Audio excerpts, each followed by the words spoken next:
कोल्हापुरात पुन्हा पूरपरिस्थिती, पंचगंगेची इशारा पातळीकडे वाटचाल. जिल्हा प्रशासनाकडून नदीकाठाच्या गावांना सतर्कतेचा इशारा.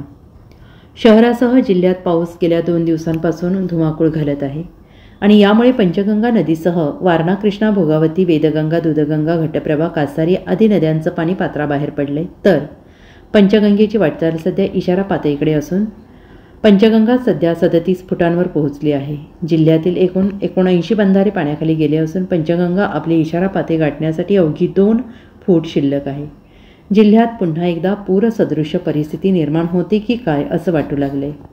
गेले 2 दिवस पडलेल्या मुसळधार पावसाने पंचगंगा नदीच्या पाणीपातळीत कमालीची वाढ झाली असून आज सकाळी 8 वाजता राजाराम बंधारा येथे पंचगंगेची पाणीपातळी 37 फूट एवढी वाढली आहे.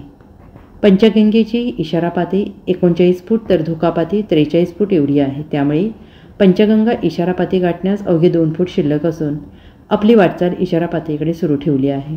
दरम्यान पावसाचा जोर रविवारी असाच कायम राहिला तर पंचगंगा आज संध्याकाळपर्यंत इशारा पातळी गाठेल असा अंदाज प्रशासनाकडून वर्तवण्यात येत आहे.